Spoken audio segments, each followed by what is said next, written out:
बातमीपत्रात आता पाहूयात गल्लीपासून ते दिल्लीपर्यंतच्या ताज्या घडामोडींचा धावता आढावा। केंद्र सरकारने सोमवारी घोषणा केली की नवीन विकसित भारत रोजगार आणि उपजीविका हमी अभियान ग्रामीण जुलैपासून देशभरात लागू होईल। यासोबतच महात्मा गांधी राष्ट्रीय ग्रामीण रोजगार हमी कायदा रद्द करण्यात येईल। ग्रामविकास मंत्रालयाच्या अधिसूचनेनुसार हा नवीन कायदा सर्व राज्ये आणि केंद्रशासित प्रदेशांमध्ये लागू होईल। सरकारने आश्वासन दिलं आहे की या बदलामुळे मजुरांच्या कामावर कोणताही परिणाम होणार नाही। संक्रमण पूर्णपणे विनाअडथळा होईल आणि कोणालाही रोजगारापासून वंचित ठेवलं जाणार नाही। मंत्रालयाच्या अधिसूचनेत म्हटलं आहे की 30 जूनपर्यंत मनरेगा अंतर्गत जी कामे सुरू असतील ती नवीन प्रणालीमध्ये त्याच प्रकारे सुरू ठेवली जातील, म्हणजेच कोणताही प्रकल्प मध्येच थांबवला जाणार नाही। यासोबतच ज्या मजुरांचे मनरेगा जॉब कार्ड ई-केवायसी द्वारे सत्यापित आहेत ती तोपर्यंत वैध राहतील जोपर्यंत नवीन ग्रामीण रोजगार हमी कार्ड जारी होत नाहीत। सरकारने हे देखील स्पष्ट केलं आहे की ज्या मजुरांचं ई-केवायसी अजून बाकी आहेत त्यांनाही कामापासून रोखलं जाणार नाही। ज्यांच्याकडे जॉब कार्ड नाही त्यांची नोंदणी ग्रामपंचायत स्तरावर पूर्वीप्रमाणेच सुरू राहील। मजुरांचं वाटप, तक्रार निवारण, निधी वाटप आणि संक्रमणाशी संबंधित नियमांचा मसुदा तयार केला जातोय। ग्रामविकास मंत्रालयाने सांगितलं आहे की राज्ये आणि केंद्रशासित प्रदेशांशी चर्चा केल्यानंतर लवकरच तो सार्वजनिक केला जाईल। सरकारने ग्रामपंचायतींना ग्रामीण बदलाचा केंद्रीय आधारस्तंभ म्हटला आहे। मंत्रालयाच्या मते नवीन कायदा गावांमध्ये रोजगार वाढवण्यासाठी, पायाभूत सुविधा सुधारण्यासाठी आणि आत्मनिर्भरता मजबूत करण्यासाठी मदत करेल। भाजप आमदार गोपीचंद पडळकर यांनी पुन्हा एकदा राष्ट्रवादी काँग्रेस शरदचंद्र पवार पक्षाचे आमदार जयंत पाटील यांच्यावर निशाणा साधलाय। विशाल पाटील खासदार व्हावे अशी जयंत पाटलांची इच्छा होती का? सगळ्या नेत्यांच्या मुलांचं लॉन्चिंग झालं पण त्यांच्या मुलांचं झालं नाही। त्यातही आर पाटलांचा मुलगा रोहित पाटील आमदार झाला, अजित पवारांचा मुलगा खासदार झाला, याचं सर्वात मोठं दुःख आहे असं ते म्हणाले। गोपीचंद पडळकर यांनी काल पत्रकारांशी बोलताना जयंत पाटील यांच्यावर हल्ला चढवला। ते म्हणाले की जयंत पाटलांनी त्यांच्या मुलासाठी किती प्रयत्न केले हे सर्वश्रुत आहे। जर ते विशाल पाटील यांना खासदार करू शकत असतील तर त्यांनी त्यांच्या पोराला केलं असतं। सगळ्या पोरांचं लॉन्चिंग झालं, आर पाटलांचा मुलगा आमदार झाला पण आपला नाही, याचं सर्वात मोठं दुःख त्यांना आहे। अजित पवारांचं पोरगं खासदार झालं पण जयंत पाटलांचं होईना हेही त्यांना दुःख आहे। त्यामुळे दुसऱ्याला खासदार करण्यापेक्षा त्यांनी त्यांच्याच पोराला केलं असतं ना। गोपीचंद पडळकर म्हणाले, जयंत पाटलांनी हातकणंगलेमध्ये चर्चा सुरू केली। मी स्वतः तेथील प्रभारी होतो त्यामुळे मला सर्व काही माहिती आहे। त्यांनी तिथं खूप ओढाताण केली। सांगलीतही पिल्लू सोडलं की माझा मुलगा उभा राहणार, भाजपमधून उभा राहणार। त्यांनी सर्व काही करून पाहिलं। ते स्वतः 10,000 मतांनी कसे तरी निवडून आले। त्यांना स्वतःचं काय होईल हे माहीत नाही तर विशाल पाटलांचं कशाला? बरं, विशाल पाटील खासदार व्हावेत ही जयंत पाटलांची यांची इच्छा होती का? त्यांना आईची शपथ घालून विचारा की विशाल पाटील खासदार व्हावेत। विश्वजित कदम यांना विचारा, तुम्हालाही माहिती आहे यात राजकारण काय झालं। बसपा सुप्रीमो मायावती यांनी यूपी मंत्रिमंडळाबद्दल म्हटलं आहे की मंत्र्यांची संख्या कमी जास्त करणं हा सत्ताधारी पक्षाचा अंतर्गत मामला आहे। याची टीका करणं योग्य नाही, परंतु सरकारने याचा सकारात्मक परिणाम सामान्य जनता, विशेषतः गरीब, मजूर, शेतकरी, तरुण आणि महिलांच्या सुरक्षेवर दाखवला पाहिजे। अन्यथा याला राजकीय जुळवाजुळव आणि सरकारी संसाधनांवर वाढवलेला भारच मानलं जाईल। बसपा प्रमुख मायावती यांनी नुकत्याच राजधानी लखनौमध्ये भाजपच्या युवा ब्राह्मण नेत्यांवर झालेल्या जीवघेण्या हल्ल्याचा उल्लेख करत कायदा आणि सुव्यवस्थेवर प्रश्नचिन्ह उपस्थित केला। त्यांनी म्हटलं की या घटनेमुळे पुन्हा एकदा चर्चा सुरू झाली आहे। यूपीमध्ये ब्राह्मण समाज केवळ उपेक्षितच नाही तर खूप असुरक्षितही आहे। मायावती यांनी जोर देऊन सांगितलं की बसपाच्या सरकारांमध्ये समाजातील प्रत्येक वर्गाला न्याय आणि सुरक्षा मिळाली। ब्राह्मण समाजासह सर्व स्तरांना सर्वजन हिताय सर्वजन सुखाय या तत्वाखाली संरक्षण देण्यात आलं। जीव, माल आणि धर्माच्या सुरक्षेसोबत उत्कृष्ट कायदा आणि सुव्यवस्था ही आमची ओळख राहिली आहे। मायावती पुढे म्हणाल्या की समाजातील दुर्बळ घटकांसह प्रत्येक वर्गाला जीव, मालमत्ता आणि धर्माची सुरक्षा तसेच न्याय मिळाल्याचं जाणवलं पाहिजे। ही सरकार आणि मंत्र्यांची पहिली घटनात्मक जबाबदारी आहे। जर हे दिसून आलं नाही तर जनता सरकारच्या कामकाजावर प्रश्नचिन्ह उपस्थित करेल। बसपा सुप्रीमो यांचं हे विधान अशा वेळी आलं आहे जेव्हा योगी आदित्यनाथ सरकारने रविवारीच मंत्रिमंडळाचा विस्तार केला। यूपी सरकारमध्ये आता मंत्र्यांची संख्या वाढून 60 झाली आहे।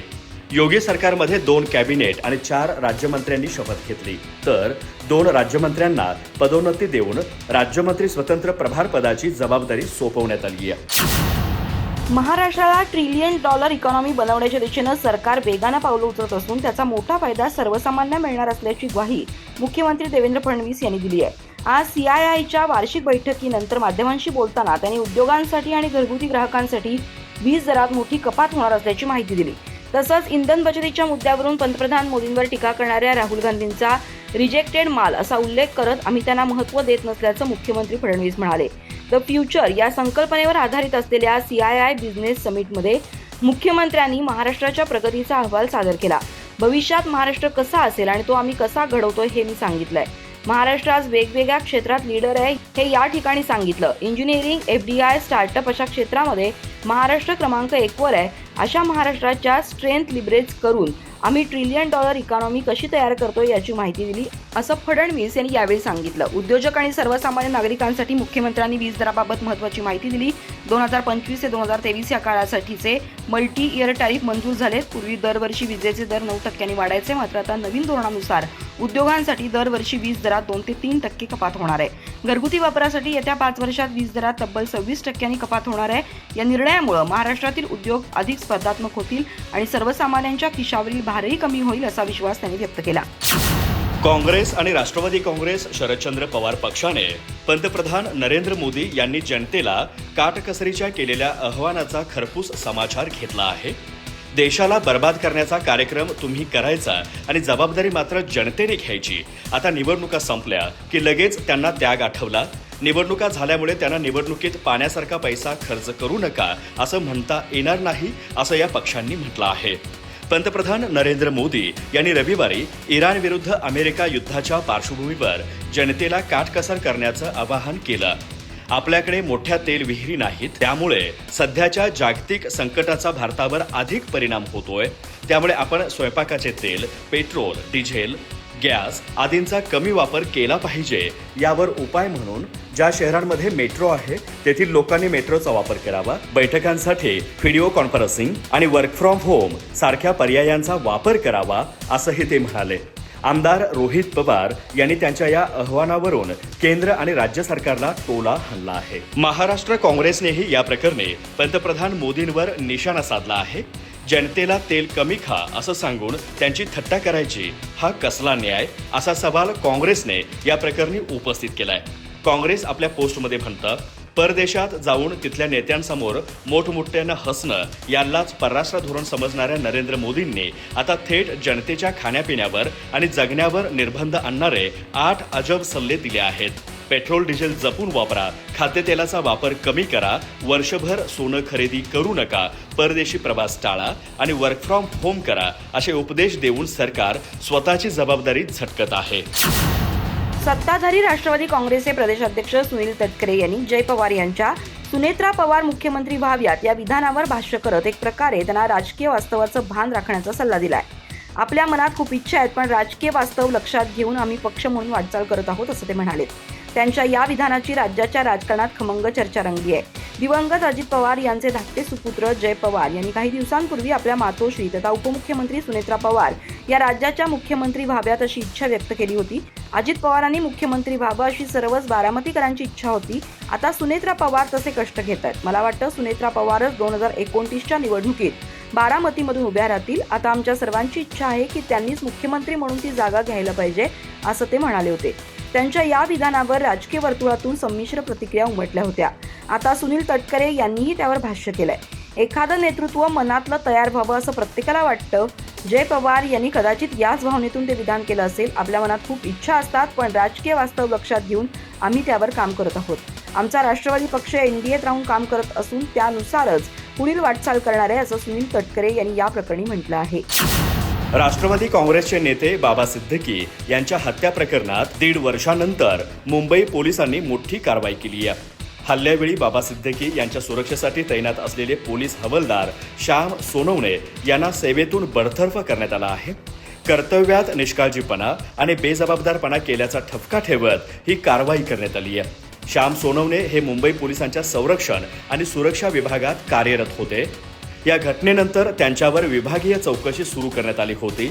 चौकशी पूर्ण झाल्यानंतर अखेर त्यांच्यावर सेवाबाह्य करण्याची कारवाई करण्यात आली आहे. 12 ऑक्टोबर 2024 रोजी वांद्रे पूर्वेतील खेरवाडी परिसरात बाबा सिद्दकी यांच्यावर गोळीबार झाला होता.